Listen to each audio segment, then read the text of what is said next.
Welcome to Keen on Retirement, a show dedicated to helping you thrive before and during your retirement years. If you are looking to grow and protect your wealth and want to make the second half of your life the best half, then listen in as wealth advisor Bill Keen sorts through the key issues that you need to know in a lively and candid way.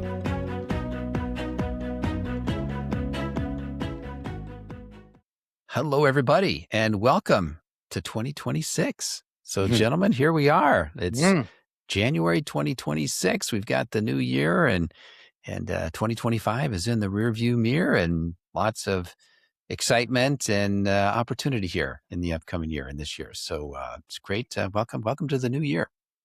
Yes, thank you, Steve. Welcome to you, sir. Welcome to all our listeners and viewers. And if you're here in the Midwest, I'm already ready for springtime with these temperatures we've had. Yeah, and sunlight, like longer days. That's right. Yeah. Well, technically, there's supposed to be longer days right now, right? So we're that's right. We're a little bit past the shortest day of the year. Yes, that's right. So we're in good shape. So I thought what we would do today, just a little bit different here to kick off the new year, is we're going to talk about some quotes here. And most of these quotes are going to be related to investing in the financial markets and how to think about that and how to gain good perspective to make sure that we're good investors. But we've also got a couple in here that are not specifically related to investing, but I think are also going to be helpful and insightful. And Bill, I think you want to start here. I know you've got something that you want to share from one of the clients. Yeah. I had a couple of my advisors came down here recently and shared a meeting that they had recently with one of our long-term, very valued friends and clients of Keen. And it was just moving to me to be able to hear kind of the story that they shared with me. And this particular gentleman's been with us for a number of years, maybe 10, 15 years. And he shared with them that he is along this journey. He's gone through several difficult times in his life. And, that's, we all go through tough times. And so we all can probably relate. But I remember one of the things he shared was, the first thing was he'd been with us for a while, and there was a downsizing at his firm, and he was laid off unexpectedly. And he shared with my advisors here that Keen Wealth was literally the first call on when he got that news. I remember. I think he came straight to our office. Yeah, that day. Yeah, within just an hour, was at our office, and we understood he had a plan, right? Yeah. He had a plan. So we knew the reality of his situation, and we're able to really do some solid planning for him and provide some peace of mind. And then within a couple years, unfortunately, his wife filed for divorce, and yet another tough path to travel in life. And again, we were one of the first people that he called, and to come in and to just take an assessment of where things were and to understand how things might look going forward. And that was a number of years ago. And here recently, he's also been traveling a difficult path with some personal issues in his life, and had come in for a review. And we were going over things and with the planners and updating the plan and just looking at this next phase of life for him. And he shared with him how impactful and how important the relationship he has with us. Yes, for the detailed financial planning and the credentialed advisors here that are fiduciary in nature, doing the exacting financial planning, but also the fact that how important it was that he knows that we care about him, that he is important to us as a human being. It is not just dollar signs and decimal points. And the reason I'm telling you that I am quoting him here is because when I got the message, when the planners let me know this, I instantly picked up the phone and gave him a quick call and just thanked him for those sentiments, let him know I got the message. And he was unusually upbeat. He really was, for some of the things that he's considering the situation. Yeah, considering the situation. And he said, Bill, he goes, life's it's not a straight line, a lot like the markets. And there's times that you take a step back before you take steps forward. He said, but I want to share a quote with you, or a sentiment with you, that I share with myself, with himself every day, he says, and then with anyone that will listen. And he did tell me that he shared it with our advisors here when he was in like a week or so prior. So here's the quote. He said that he tells himself and others every day. He says, "Go out today and experience something that no one has ever experienced since the beginning of time. Yeah. Wow. Today, experience today." Experience this moment. He said, make memories, learn, find new things to have focus on and passion about. And I thought that was a pretty cool way that he's viewing life. And that's not new to him. He's been telling himself that for many years. And so when these bumps in the road come along, he goes back to that, anchors back to that understanding that each day is a new day. And that it can be a special day to go out and experience a new beginning, if you will. So I thought that would be an interesting way to open the program today when you all let me know kind of what the focus was going to be. Well, I can tell you this. I was in a meeting with him last year, and he said the same thing. So this isn't, he didn't just tell you, he says that to himself every day. He's told us all at the office, or anyone who will listen to him when he's sitting in those meetings, which is true. And I remember, him talking about it, and he was telling, so many different stories of all the different things that he's done over his life. And it was just, it was interesting. It was like the guy's, he's enjoying what he's doing, but he's also trying to experience life, not just, get through it or wait, wish it away, I guess. So, sometimes you hope things are, I can't wait till the future. And it's like, no, you got to be in the present. That's right. Love it. Yeah, I do too. And I appreciate you starting off with that, Bill. And I want to share one here. And this is a quote from Lynn Twist. And I think I probably mentioned Lynn Twist over the past 10 years that we've been doing this podcast. And she's written a number of books, one of which is called The Soul of Money. And it's a bit of a practical as well as a philosophical look about how to think about money, how to think about philanthropy, and just sort of your relationship to money. And one of the quotes that I pulled out from her book here is, when you let go of trying to get more of what you don't really need, it frees up oceans of energy to make a difference with what you have. When you make a difference with what you have, it expands. And I think each part of this quote, I think, says something important. And this first part here about when you let go of trying to get more of what you don't really need, she's not saying, hey, you shouldn't strive, you shouldn't try to get ahead in the world. But she's basically saying that, think about what you're trying to chase here. Are you chasing things that you don't really need? Like, hey, I want to keep up with the Joneses, or I want to have this status symbol or that thing, or, this other thing. It's like, well, I don't really need those things, but I feel like for whatever purpose, I need to get those things, but may not really serve you. And that takes up a lot of energy. And so the second part is, if you let go of those things that you don't really need, it frees up energy to basically reapply it to make a difference with the things that you already have. So it's really about getting in alignment with the things that you already have that are good. Things like you have experiences, you have capabilities, you have knowledge, you have relationships, you have goals and passions and ideals that you want to pursue.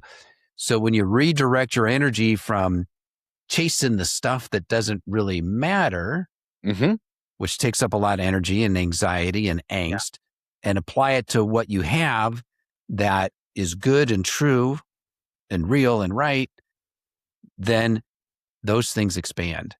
And so I think it's just a really good way to think about what our intentions are, where we're placing our energy, what we think is important to us, and applying that back to what's already good in our life, and then see once we do that, when we're in alignment, we have good intention, then those things begin to expand. So it's sort of this virtuous idea here that aligning our energy and our intention in good things, then good things are going to result from it. So I think it's got a lot of wise words, and I definitely would encourage folks to pick up her book as well, The Soul of Money.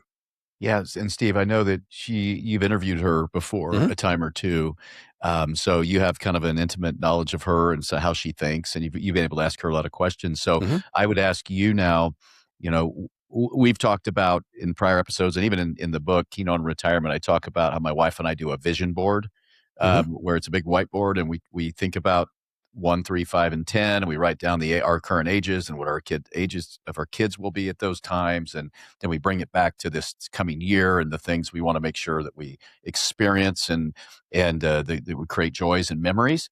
But for you or for our listeners or viewers, how do you talk about focusing on those things that are important and the things that discerning between the things that we don't need? So how do we tease out the things that we don't need? How would you respond to that? Just in your life, even, how do you discern what those things are? It takes quiet time. Yeah. It takes effort, doesn't it? It doesn't just happen. It takes introspection for one thing, right? Sure. And it takes an intention to want to look into that, right? I mean, some people, we just kind of go through life unconsciously where, hey, I just want to keep doing this. I want to keep doing that because that seems to be the thing to do. And I see other people doing that. I see other people desiring that. So maybe that's what I should desire. And so it's sort of this mimetic idea where I want what I want because I see other people want that. So that must be worth wanting. So I'm going to want it. Okay. That's mimetic theory. Okay. And a lot of people will do that and they'll go through life like that. But I think what we should all do is we should take a step back and we should be introspective and intentional and really think through, okay, well, what is important to me? What are my values? And how do I want to live my life? And one of the things that I think you guys know I've done for many years is at the beginning of each year, I come up with 3 words. And these are just 3 words that are sort of my theme, my intention for the year, if you will. And I keep them front and center. And they just are sort of this North Star for the year. Well, in 2025, I changed it up. And instead of 3 words, I came up with 3 polarities. Yes, you've mentioned that. And the idea with the polarity, and I think this kind of ties in with how do you sort of give up this idea of chasing stuff that doesn't matter, is I think about, life is full of tensions and full of polarities. And the idea is a polarity is like, it's like it's black or it's white. Okay. Well, and obviously there's a lot of shades in between there. And so it doesn't mean that everything should be black or everything should be white. It's like, what's the interdependence among these things? So you could think of yin and yang. You could think of like in a business setting, there's decentralization and there's centralization, right? And so should my business be structured where I centralize all of the activities, or should it be decentralized so that people have autonomy at a local level to do things? Well, it's not that they're right or wrong. It's like there's positives and negatives to both of those types of structures. Yeah. And so this idea of polarity is what are those tensions in your life? And then keep them in mind and then figure out, how do I dance with those? What's the interdependence among those? And how can I sort of take the best of this pole and the best of the other pole and make sure that I'm sort of weaving in and out of those two to get the best of both of those? Because if I spend all my time on one pole, it's kind of like eating chocolate chip cookie dough. Right. The first couple bites, 3 bites are great, but the 4th, 5th, 6th, 10th bite, I'm like, I'm going to start getting sick to my stomach. It's the same thing with a polarity. If you do too much of one and none of the other, you're going to start to see the downside of that polarity.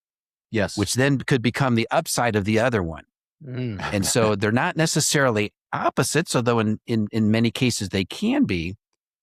But it's like, how do you dance between these tensions? And so that's what I've done the past couple of years. I've come up with my polarities here for 2026 as well. I do a podcast on it.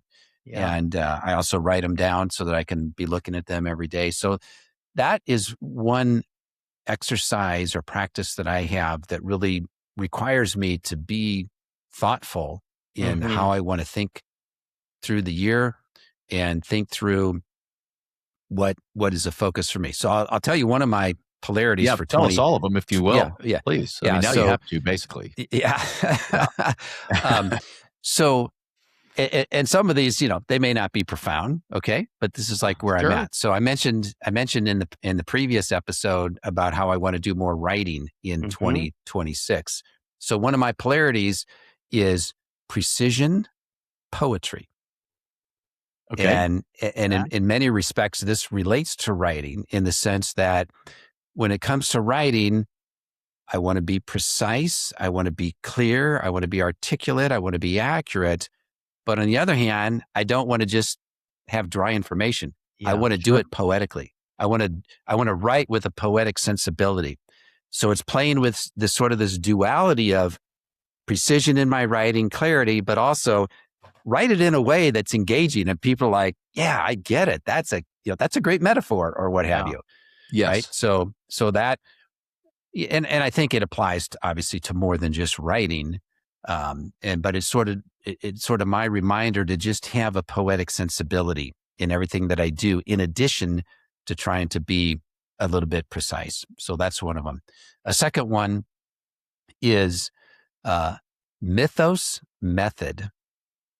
And so mythos is a variation of myth. And as I'm thinking about that, I spend a lot of time reading about other people's stories, about other people's experiences, about other people's lives. And I really enjoy that.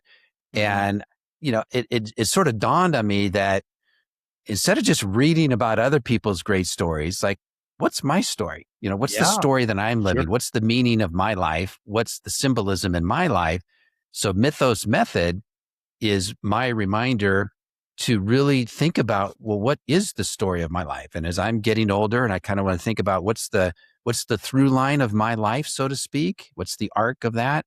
So I want to be really intentional about what is the story of my life. And then the method piece is, what do I need to do to actually live that story? Like, what's the process to make that happen? So I don't want to just be a dreamer and say, I fancy myself this person or that person, but then I never follow through on anything. So the method is the reminder that I can't just think I'm this or I'm living that.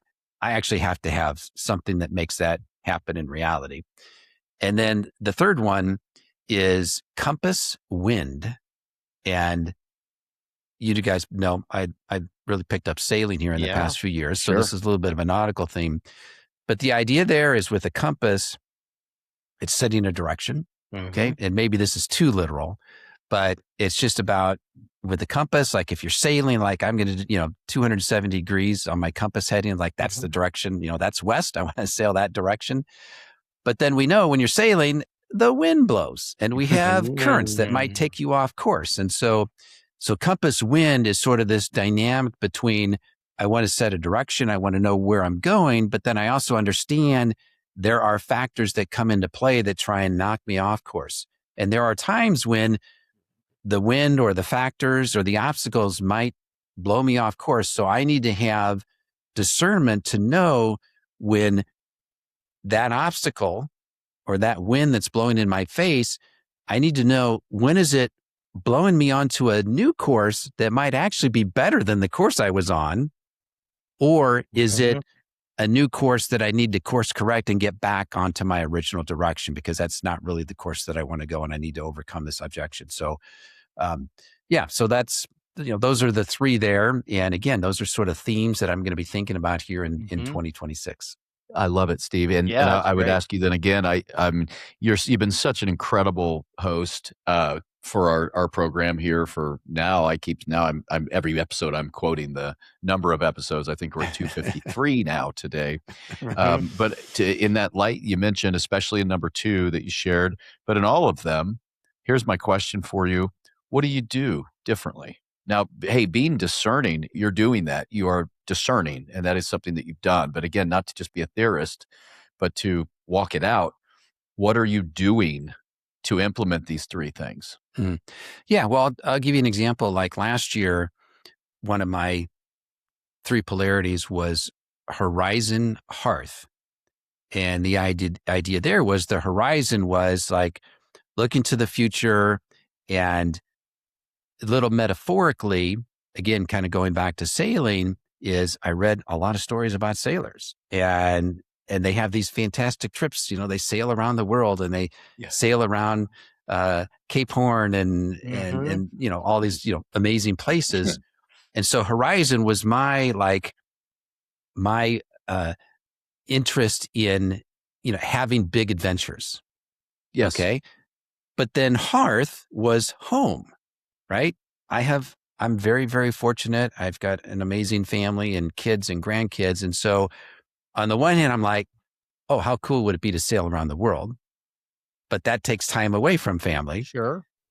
Which I love. And so it was this dynamic between how do I weave the two in such a way that I can still have these amazing adventure experiences without giving up the home, without giving up the hearth. And so sort of the way that manifested itself in 2025 was I had several sailing adventures specifically. And one of them was without my wife. And that was a 2-week adventure down in the Caribbean, a big sailboat race down there, which was great. But then a couple of the others were with my wife that were spectacular. And so it was a way to just really be intentional, what might be an adventure that I do if my wife is not interested versus how can I make sure that she can be included in these things as well. So it was really with I don't want to say wrestling because that sounds kind of negative, but it was really about being thoughtful about interweaving the two, and they're not necessarily exclusionary either. It's like, how can I find a way? They're interdependent, I guess, is a good term, I think, to think about these polarities. But yeah, that was one where I want to make sure that I'm not going too far in one direction. Because if I'm too far and it's all adventure to the exclusion of family, that's not good. But if it's everything with family to the exclusion of adventure, which is something that's important and meaningful to me, that's not good either. And I don't think my family would say, oh, Steve, you need to spend every single minute with me. But I think the kids kind of get a kick out of these crazy things that their dad does. So, and hopefully I'm setting an example for them as well. I want them to sort of reach for the stars. I want them to know that, gosh, there's a big old world out there, and don't limit yourself. Don't have these self-limiting beliefs, and you can do whatever you want to do, whatever you set your mind to. I think you can get it done and make it happen. And at least, kind of drive toward that. So I think that would be one example. It's I thought you were going to tell us, Steve, that you were going to move your family to a sailboat. You could always chunk. And then just sail around the world together. Do both. Yeah. Yes. Yeah. We'd have to get a big catamaran, I think, to do that. Yes. Well, there you go. I know. I tease my wife with let's sell the house and buy a boat and let's live on the boat. And, yeah. Well, this conversation is incredibly relevant to our keen on retirement theme here, and using our resources and our dollars to live intentionally. And so many, we have a lot of clients that are still in the workforce. In fact, we have a lot of next generation clients or folks that are just getting started. They might be kids or grandkids of our clients that we work with, or just others that are in the midst of their careers and they're working toward retirement at some point 10, 20 years out even. But the relevance of our purpose in life and thinking about how things will look, especially after retirement, when the I don't want to say burden, but when the time that's spent at work goes away and now you have all this time available to you, what will that purpose be? And I've been getting a lot of those questions and discussions. Again, I'm not close to retirement. I've shared, I plan on being here a long time still. I really love and enjoy what I do. And I've been able to be intentional about that, the other things I get to do in life outside of work as well, and found a really awesome rhythm, honestly, between being here and being with you all and other things in life. But we think about these things, and it's relevant, highly relevant to the folks that are contemplating retirement. You've said it many times. We all have really, what are we retiring to, not just what are we retiring from? And I might ask you, Steve, do you think that some of this really helps you with what I would call boundaries about what you will say yes to and the things that you just know right off the bat that you have to say no to when you're being asked and pulled different directions and doing things. Certainly, that would be one of my questions for you here, having firm boundaries because you've discerned, and you're not getting pulled all over. And secondly, has age helped you with this? Or have you always been this way? That would be my second question in the series. Well, here. I'll start with the second first, and that's Okay. an easy one. Is I wish I would have always been this way, but Yeah. no, I'd say it's definitely age and experience, and experience Wisdom, is definitely right, Steve? Yeah, exactly. I mean, experience is a great teacher, and we can think that we can learn a lot from books, and yes, we can. But oftentimes the best learnings are going to come from our own personal experiences, from our own mistakes. And so I definitely age has helped. And sure, obviously I think it's just sort of normal. As you get older, you become a little more reflective. I mean, many folks do. I know I certainly am as I get older. And so definitely that would be true. Age would definitely be part of this. And then I think your first question had to do with boundaries. It was about boundaries. Yeah, for sure. This has helped. In fact, I've got another exercise that I did a few years ago, and it really relates to boundaries. And it was a filtering exercise. And so what I did was, as opportunities present themselves to me, it's like, how do I discern? How do I decide what I'm going to say yes to and what I'm going to say no to? So I came up with 4 filters. And when opportunities arise, I'll basically run it through. So it's, examples of the filters would be, is it something I'm going to learn from? Because I love to learn. And so if I'm going to say yes to something, I really want it to be something that's going to enable me to learn something new. A second filter is flexibility. Is this something that I have the flexibility to work on or do? Or is it something like, no, it's a fixed point at this time and you got to be there on this date and so on and so forth. So that would be a filter. And really the final filter, there's actually 4, but the final filter is probably the most important. Okay. And I could say yes to the first 3, but if the 4th filter is no, well, then it's a no. And that 4th filter is, do I look forward to it? Oh, that's a easy one to discern there, isn't it? Right. Yeah. And so I could say yes to the first 3. It's like, I'm going to learn something from it. It's flexible. And if I don't look forward to it, it's a no. And yeah. Now, what if it's something that's putting you out of your comfort zone? So you may not look forward to it. Well, I'll give you an example of something I did say no to. And I had an opportunity to put together a sales training program for a firm. Sure. And it passed the first 3. And I'm like, it's certainly within my capability to do. I had some flexibility to do it. But then that 4th one was, will I look forward to it? And I said, no. Sales training is not my specialty. It's not something that I would necessarily say that I have, an unusual level of competence in training other people on. And so I thought, no, it's not something that I'd look forward to. So even though it was, it would have been financially attractive and everything, it's like, that's just not what I do. And so, so that sort of helps with the boundaries. And I think one other one that helps with the boundaries, getting back to the polarities. So one of my polarities in 2025 was slack flood. And that's another nautical term. And, slack tide versus flood tide versus ebb tide. And the idea there was, I tend to be, I don't want to say an overachiever because that sounds like I think highly of myself, but it's more about, I work hard, right? And so I try to do the best job I possibly can. And slack flood was my reminder that I can't always be on a flood tide. I can't always be on. I can't always be go, go, go, go, go. There needs to be that rest period. And so when you think about an ebb tide versus a flood tide, the flood is the tide's coming in. Okay. Water's rushing through. The ebb tide is the water's going out. Okay. Tide's going out. The slack is in between the two, when it's neither going out nor going in. And so it's that rest period. It's sort of that pause that refreshes.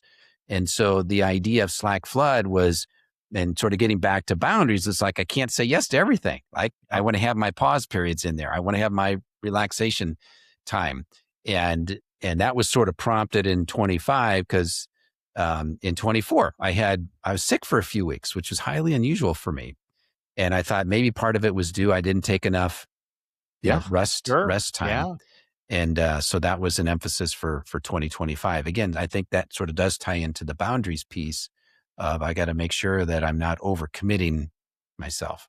Yeah. I love it. I love it, Steve. And, I know you have several other quotes that we had asked you to share with us today, but another comment I had with respect to kind of living with this discipline. And, we always say discipline, it sounds like a task, but discipline equals freedom when you get it becomes a part of who and what you are. Mm-hmm. So this has become natural for you. And over the last 10 or 15 years, I've also done things similar to what you're doing and with intentional type living, capturing magic moments, experiences, those types of things. And we're not saying on our program today that having nice things, material things is wrong. There's certain things that we want to enjoy the machine. Mm-hmm. If you have a nice car, enjoy the machine for the machine, but we own the car doesn't own us, or whatever it might be, that type of thing. But what I've noticed is if you're on that autopilot of just getting up, do your thing, go to bed. You're not intentional. You're not thoughtful. You're not discerning. It feels as if time just kind of flies by and you look back and you've kind of lost 5 years or you've lost 10 years. But what I've noticed is when we're doing things intentionally that we've set out to do, we're checking off boxes of the bucket list and we're doing them with people that we care about and love. We're making an impact in our community with different events, or we're making an impact on our team members here or our clients in our case. We're getting to walk the path with people and identifying those things and remembering those things. I have a gratitude practice every morning. I take down 10 things I'm grateful for every single day, and I go back and I can monitor that, look at it. What were the things on a specific day I was really especially grateful for 5 years ago even, and it really bring back some of those feelings and memories. But I felt as if time has that has actually made time slow down because I've been enjoying things and taking note of things and not just been on this kind of autopilot with blinders on, if you will. So I think it's an interesting concept. I don't know if you felt the same way about that or not, but. Yeah, for sure. And this idea of slowing down. So Linda and I, my wife, we didn't create this idea, but we really got into this thing of slow mornings. And excellent. So when we're on the boat, what we love to do is just start the morning slow.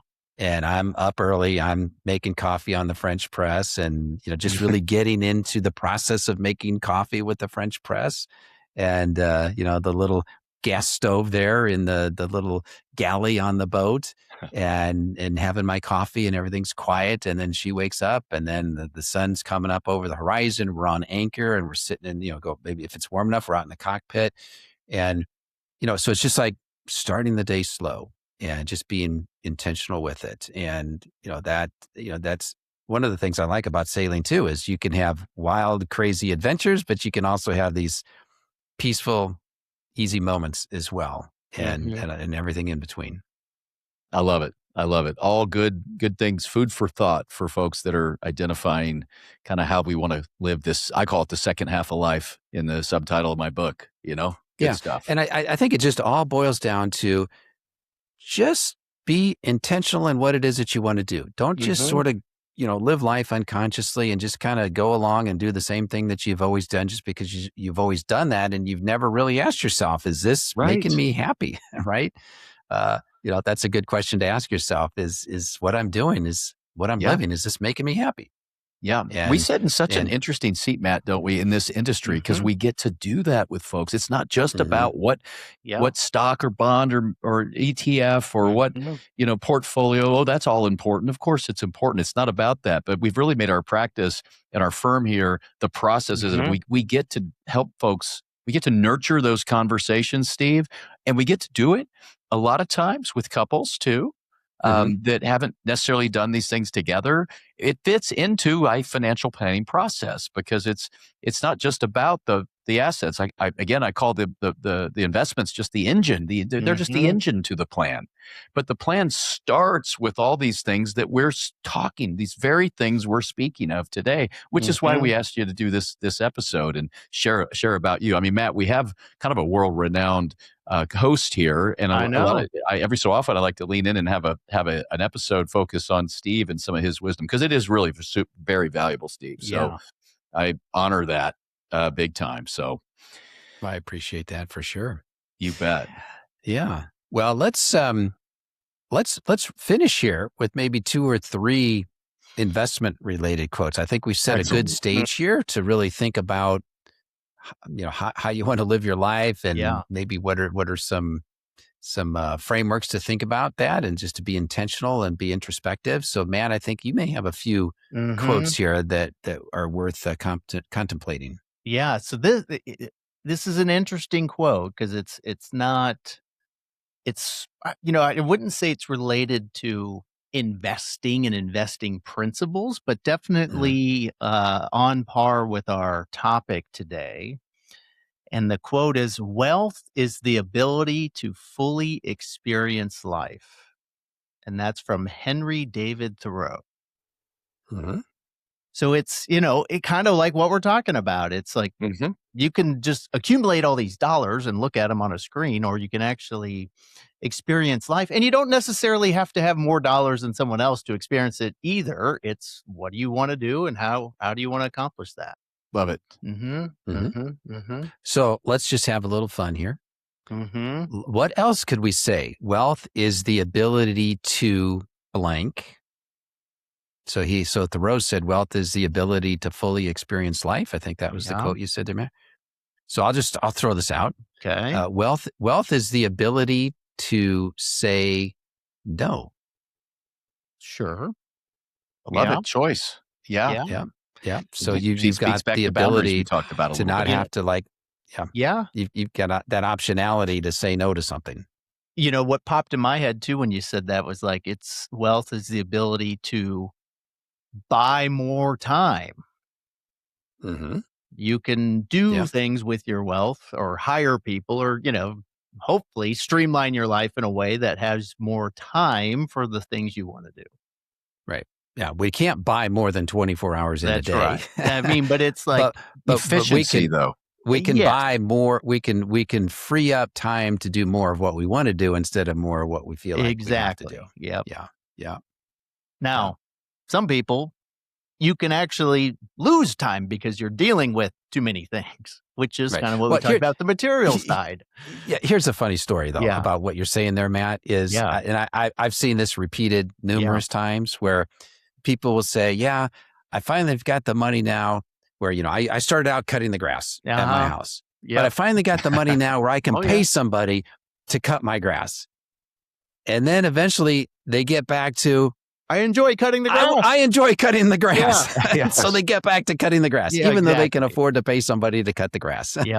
Yes. So it's kind of funny how sometimes we can go full circle. So I think it sort of gets back to the idea that a life of total leisure is like no life at all. Like, we need to have some challenge. We need to have some structure in our life, something that gives us purpose, right? Yeah. I mean, we see that with people that, not necessarily our clients, but people who inherit a lot of money and don't necessarily have anything that drives them. Sometimes that doesn't work out very well. Well, in that context, we were just talking about the ability to say no. But I think about,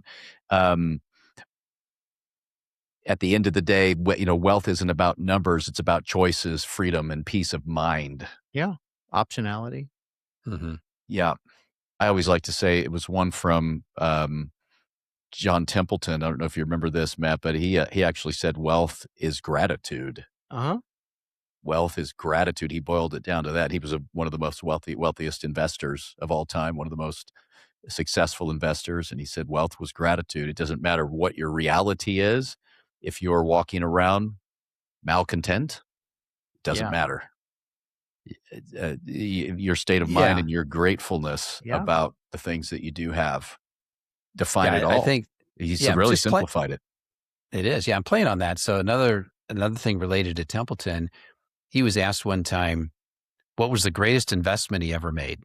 And he's renowned as one of the great investors of all time, particularly in international investing. And he said, the greatest investment I ever made was tithing. And so giving away 10% of his income, he said that was the greatest investment, because the more I gave away, the more they came back to me. And I think that ties in exactly with the Lynn Twist quote that we had talked about, where, when you let go of trying to get more of what you don't need, like he was worth hundreds of millions of dollars. So he's letting go of any need to make more. And he's giving away a lot of the stuff. So he's freeing up his energy to, apply it to the what he's already got, which is a bunch of money, giving it away. And the ripple effect of the people who received his generosity, came back to him tenfold. Yeah. Yep. Yeah, I think we experience a version of that here, don't we, Matt? In some of the intentionality we've evolved over the years in the Keen Wealth Foundation, and some of the work that we're seeing being done with the team here at Keen being willing, being generous, raising their hands to be out on site at some of the charitable organizations we support. I mean, my goodness, the Childhood Cancer Golf Tournament, they're out there at the crack of dawn setting up. The Veterans Community Project Clay Shoot, they're out there at the crack of dawn setting up. The Farmer's House, Veterans, you name it. And it's because they love it. It's not because anyone's forcing them to do it. They're not being forced to do it, but that spirit of generosity, and it can be with your time too. It doesn't have to be dollars. I mean, it can be all of the above. I mean, sometimes they need time more than they need dollars. Yeah. Yes. So, Matt, you have another quote here? This, again, I don't want to use the traditional kind of investment quotes that everyone hears. The ones we've all heard before. These are more around the concepts, again, that we're talking about today. And this is, you mentioned, this is, I think, related to your question of Steve, Bill, on like how to, when Steve was talking about his quote about freeing up that mindset. And I'm reminded of this quote from Theodore Roosevelt: comparison is the thief of joy. So it's like those material things, are they only there to impress someone else? That's, really the concept around that. Or are they there because you enjoy them? Which one is it? Right. Yeah. Yeah. And that's a tough one, because so much of human nature is about status. It's like comparing myself to other people and my neighbors and, I'm keeping up with the Joneses. I mean, that's, that old cliche, but there's so much truth in that's hard to do. It's hard to be indifferent of the opinion of other people. Right. And so, and, while, I might be comfortable like living a fairly minimalist life, but I know there's people around me that may not want to live a minimalist life. And so I have to deal with practicalities. And, so it's hard to be indifferent to the opinion of other people. Yeah. Well, I think about this in racing, because it's very black and white. You either won or lost, or you got whatever place you got. And, there are people that I race with that their enjoyment of it is truly defined by whether they won or lost. And, the ones like myself and a lot of the people that I race with won because we're winning a plastic trophy. So it's like, we're not winning anything but it's status, because that's what it's status. Is. There is nothing else there. There's no money. But then it's really what we remind ourselves, me and some of these others, it's like, well, no, we're racing ourselves. And are we improving it? And one way to improve is to race against people you're not going to beat. And I know people, like I have friends who they don't want to actually race against people that are better than them. They just want to win. And it's like, that's not fun. Like, to me, it's not, I'm not growing from that. But if that's your gig, have fun beating, a bunch of people that anyone can beat. Put it that way. But right. Yeah. And a lot of that's going to boil down to identity. And that ties into, you're talking to people who are nearing retirement, who may be wrapped up in their career, and then they retire. And we've seen this happen, time and time again. People struggle in the first years of retirement because it's like, well, I'm no longer this executive, or I'm no longer this doctor, or I'm no longer a teacher, or whatever the case may be. And they sometimes struggle with that. And again, you guys have those conversations with them and can talk them through those things. And and help them prepare before they retire. Mm-hmm. That's right. You are not your job. Exactly. Right? You are not your profession. Yeah. That's right. That's right. All right. Any others you want to touch on, or do you want to wrap up here today? Probably good. Yeah. Yeah. I think we've done a good job here as we open the year here mid-January, kind of thinking about the remainder of the year. We'll be back to, of course, hosting listener question episodes.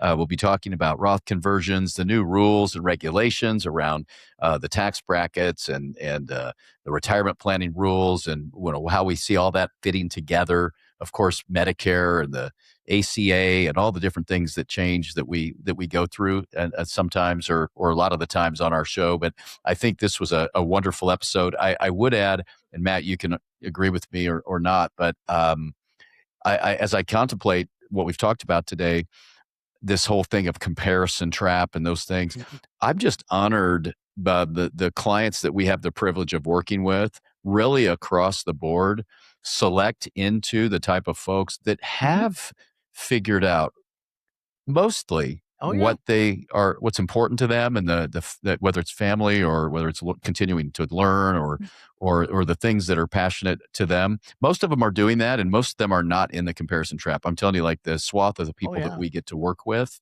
are living life intentionally. And I don't know if that's causation by working with us or if we just got lucky on that. But I think you attract what you put out there. That's right. And I mean, that's exactly the message that you communicate day in, day out and have for years. And so I think that's what people are attracted to. And you're attracting those kinds of people that are at that stage in their life. Yeah, nearly every one of our clients are self-made. So they started with nothing, when they began their careers. They have wisdom from the journey. They've lived within their means. They respect planning. And they're on most days just grateful, humble people. And it makes it a privilege. That's one reason I'm continuing to work a lot longer. If you think about it, it's a joy. It's truly a joy. So as we wrap it up, I would also say for each person, as you may be evaluating what we've chatted about today, everyone has their journey. So everyone finds what's important to them. There's no right or wrong journey here. It's really getting intentional about what's important to you. And when it comes to some of these things, it's not like we have to go out and run a marathon or like Matt run a 100-mile race at one point in his running career. We don't have to start there. You start small. I mean, the little ripple effects that happen when we're living intentionally or we're sowing back into our community or our families. Little things make a huge difference. In some cases, we never know the ripple effect of something that we might do intentionally and positively has on all those around us in the greater community at large. So, I appreciate you having the episode, letting us really pick your brain, Steve, on some of the things that have helped you be so successful and at this point in your life too. Really, really good. Yeah, I appreciate that, and I appreciate you too. I appreciate all of our listeners. And if you'd like to learn more about Keen Wealth Advisors, please check us out at keenwealthadvisors.com.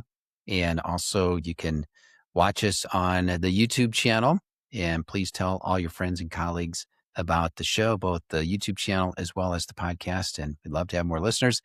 If you have any questions or comments, please reach out to us at the website as well. So thank you and welcome to 2026. This testimonial was provided by a client of Keen Wealth Advisors. The client provided the testimonial on their own initiative and was not offered or provided cash or non-cash compensation in exchange. Client experiences may vary.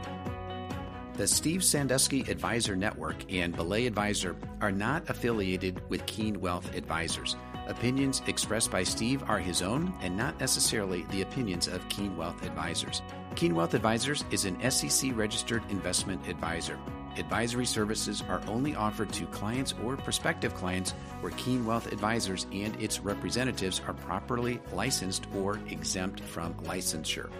The contents of this podcast are intended for the residents of the United States of America. No advice may be rendered by Keen Wealth Advisors unless a client service agreement is in place. This program is intended for informational purposes only and should not be construed as advice on or a recommendation of any particular investment, strategy, or as tax or legal advice for your specific situation. Keen Wealth Advisors is not a tax or legal advisor. To determine which investments may be appropriate for you, consult your licensed professional prior to investing. Information in this program was compiled from sources believed to be reliable. Due to the constant state of data changing, we do not guarantee the timeliness or the accuracy of the information provided. Our views or opinions at the time you are listening to the podcast may be different than they were when the podcast was recorded. Past performance is no guarantee of future results. Any indices referenced for comparison are unmanaged and cannot be invested into directly. Any prices that are referenced or market forecasts are as of the date stated and are not necessarily our opinions moving forward. As always, please remember, investing involves risk and possible loss of principal capital. This podcast is not allowed to be copied, distributed, published, or reproduced without permission from Keen Wealth Advisors.